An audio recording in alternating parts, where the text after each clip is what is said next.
अस्सलाम वालेकुम जी, मैं हूँ इमाद और आप देख रहे हैं इमाद्स क्रिकेट शो। वर्ल्ड कप से रिलेटेड कुछ अपडेट्स हमारे पास आ रही हैं, उनको आपके साथ शेयर करेंगे। 8 रूल्स आईसीसी ने चयन किए हैं इस वर्ल्ड कप के लिए, तो वो कौन से रूल्स हैं, वो हम डिस्कस करेंगे। इसके साथ-साथ वर्ल्ड कप में एक बार फिर से जय शाह की और बीसीसीआई की हठधर्मी और इंडियन गवर्नमेंट की पॉलिसीज़ की वजह से वर्ल्ड कप के इनिशियल मैच को जो नुकसान पहुँचा है और जो वर्ल्ड कप का फ़ीवर है, वो स्पीड पर दिखाई नहीं दे रहा। इसको हम लोग डिस्कस करेंगे। लेकिन उससे पहले अगर आप हमारे इस चैनल पर नए हैं, तो इस चैनल को सब्सक्राइब कर दीजिए। वीडियो पसंद आए तो इसको लाइक करके अपने दोस्तों में ज़रूर शेयर कीजिएगा। जी, तो आज जो वर्ल्ड कप का ओपनर मैच खेला गया इंग्लैंड और न्यूज़ीलैंड के दरमियान, अहमदाबाद के नरेंद्र मोदी क्रिकेट स्टेडियम में ये मैच खेला गया और इस क्रिकेट स्टेडियम की कैपेसिटी मैं आपको बताता चलूँ 1,32,000 के करीब है। लेकिन आज मैच के दौरान चंद हज़ार लोग ही क्रिकेट स्टेडियम में दिखाई दिए। इसके पीछे क्या वजूहात हैं? जो फॉरेन स्पेक्टेटर्स हैं और फॉरेन जर्नलिस्ट जो हैं, वो कहीं पर भी दिखाई नहीं दिए। इंडियन गवर्नमेंट ने जो क्रिकेट फैंस के लिए वीज़ा पॉलिसीज़ में कुछ मिसमैनेजमेंट्स की हैं, वो अब खुलकर सामने आ रही हैं। पहले मैच में तकरीबन स्टेडियम खाली दिखाई दिया। जो लोकल क्राउड था, दिन को हीट की वजह से तो वो नहीं आए और शाम को सेकंड हाफ में कुछ हद तक लोकल क्राउड दिखाई दिया और फॉरेनर्स में कुछ हद तक न्यूजीलैंड का क्राउड दिखाई दिया। But where is the barmy army to support English team? इसके बाद अगर जय शाह की बात की जाए, तो ये बताइए कि लास्ट मिनट पर जो ओपनिंग सेरेमनी थी वर्ल्ड कप की, उसको क्यों कैंसिल कर दिया गया? क्या यहाँ पर आईपीएल को आईसीसी के टूर्नामेंट से बेहतर दिखाया जा रहा है? क्योंकि जब आईपीएल होता है, वहाँ पर 2 महीने पहले से ही आईपीएल की हाइप क्रिएट की जाती है और फिर धमाकेदार अंदाज में आईपीएल की ओपनिंग सेरेमनी होती है। कोई ये एक वर्ल्ड क्रिकेट का इवेंट था, तो इसके लिए ओपनिंग सेरेमनी क्यों अरेंज न की गई और सिर्फ कैप्टन को बुला के एक शो करा दिया गया? क्या ये काफ़ी था? इसके साथ-साथ अगर देखा जाए तो वर्ल्ड कप का जो सॉन्ग रिलीज़ किया गया, वो भी कोई इतना ख़ास टाइम नहीं पा सका और ओपनिंग सेरेमनी ना होने की वजह से आपका क्राउड भी कम दिखाई दिया। पहली बात तो ये कि दुनिया के सबसे बड़े स्टेडियम में इंग्लैंड और न्यूज़ीलैंड का मैच यहाँ पर कराने की ज़रूरत नहीं थी और अगर ये मैच यहाँ पर कराया गया है, तो फिर फैंस को यहाँ पर अकोमोडेट करना चाहिए था, स्पेशली इंग्लैंड और न्यूजीलैंड के फैंस को। लेकिन वहाँ पर फिर कुछ मिसमैनेजमेंट शो की गई इंडियन गवर्नमेंट की जानिब से, कुछ वीज़ा पॉलिसीज़ में डिले आया। अभी तक पाकिस्तान के जर्नलिस्ट इंडिया नहीं पहुँच सके और होपफुली वर्ल्ड कप में आपको पाकिस्तान के फैंस भी दिखाई नहीं देंगे।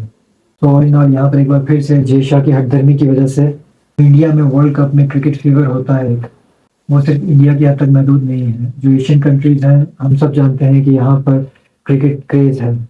वर्ल्ड कप का मैच हो और हाउसफुल ना हो, ऐसा बहुत रेयर ही हुआ है। तो एक बार फिर से बीसीसीआई और जय शाह इंटरनेशनल क्रिकेट को नीचा दिखाने में कामयाब हुए हैं, जिस पर आईसीसी चुप साध कर बैठा है। इसके बाद जनाब क्रिकेट के कुछ रूल्स जो कि पहली बार आईसीसी क्रिकेट वर्ल्ड कप में अप्लाई किए जा रहे हैं और जो लास्ट वर्ल्ड कप में एक कंट्रोवर्सी क्रिएट हुई थी फाइनल मैच में सुपर ओवर से रिलेटेड, उसको भी इस बार आईसीसी ने कैटर किया है।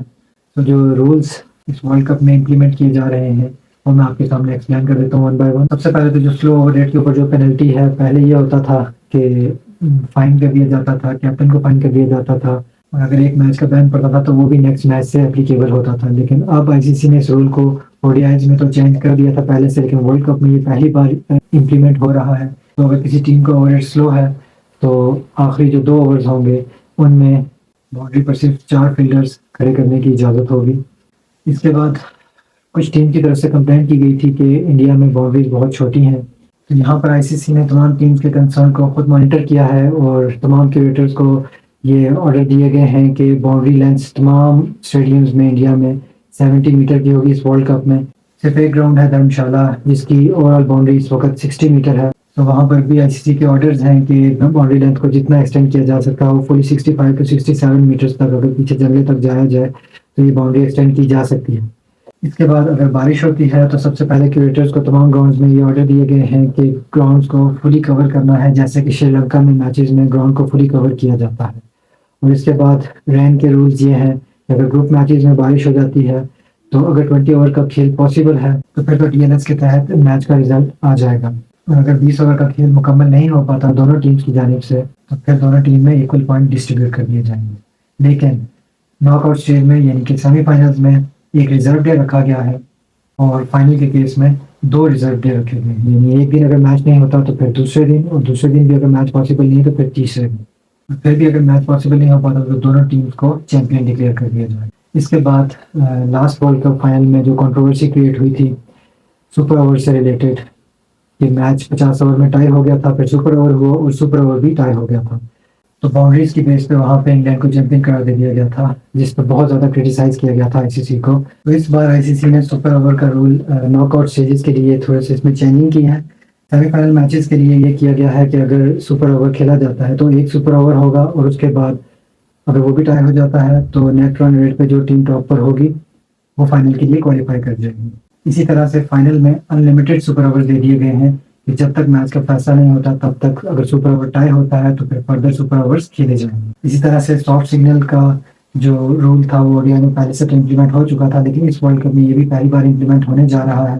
और जब on field umpire third umpire को कोई फैसला रेफर करेगा तो थर्ड अंपायर टेक्नोलॉजी को देखकर अपना डिसीजन देगा, और इसमें ऑन फील्ड अंपायर के सॉफ्ट सिग्नल की कोई वैल्यू नहीं होगी। रिसेंटली मैनकेट काफ़ी कंट्रोवर्सी का शिकार रहा है। कंसीडर तो ये रन आउट होता है, लेकिन अनफेयर प्ले में ये आ जाता है। लेकिन वर्ल्ड कप में जो आईसीसी ने फेयर प्ले अवार्ड्स देने होते हैं, सो इस रूल को भी थोड़ा सा मॉडिफाई किया गया है। अब ये ऑफिशियली रन आउट डिक्लेयर कर दिया गया है, so it will not be against sportsman spirit. तो ये फेयर प्ले में आएगा और प्रॉपर रन आउट कंसिडर होगा। इसके बाद एक और इंटरेस्टिंग रूल, अगर कोई विकेट गिरती है तो डग आउट से नेक्स्ट बैट्समैन को क्रीज पर आने के लिए जो मैक्सिमम टाइम पहले अलाउड था वो 3 मिनट का था, इसको कम करके अब 2 मिनट कर दिया गया है। यानी अगर नेक्स्ट बैट्समैन 2 मिनट तक क्रीज पर नहीं आता तो अंपायर उसको आउट भी दे सकते हैं या कोई और पेनल्टी भी चार्ज की जा सकती है। ये तो थे जनाब कुछ रूल्स जो कि आपको इस वर्ल्ड कप में देखने को मिलेंगे। मिलते हैं आपसे नेक्स्ट वीडियो में, तब तक के लिए अल्लाह हाफिज़।